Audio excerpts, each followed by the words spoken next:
Now, why is any of this interesting? Why do we care about these families and subfamilies? Well, some of it is to do with styling and making it look good.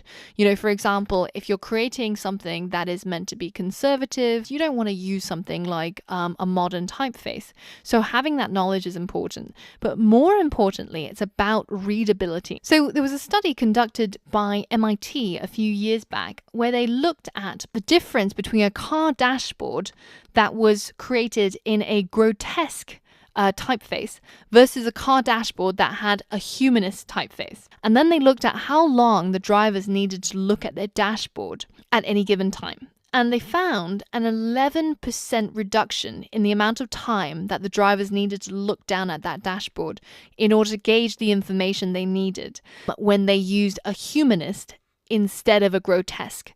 And when those times are converted into distance, say on a standard motorway or highway, and it was actually equivalent to about 40 feet in difference. So if you think about the driver who needs to look down at their dashboard while they were traveling 40 feet longer than the driver who had a humanist dashboard, then that could actually be the difference between life and death of a pedestrian. So even though we think that, design is very much about form, at heart, it's actually all about function. And designs with only form and no function will never ever work well. So always keep that in mind. Now, in the study, they tested the difference between a grotesque typeface, which you can see up here, versus a humanist typeface down here. And we're going to talk about some of the things that make a particular typeface more readable than the other. So first, you can see that the humanist typeface has more open shapes.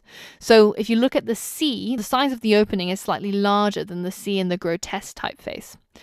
Also, if you look at the intercharacter spacing, in the grotesque typeface, there's less distance between each of the letters than the humanist typeface, also making it slightly harder to read. And then we look at how ambiguous the letters are from each other. So the G and the 9 in the grotesque look pretty similar. They're all very square. Whereas in the humanist font, you can clearly differentiate the G and the 9. So there's less confusion in the brain and hence leading to increased readability. And finally, when you're selecting a readable typeface, you want to look for varying proportions. So certain letters having large width, certain letters having a narrow width. These are a few things that determine readability and determine when we should pick each typeface.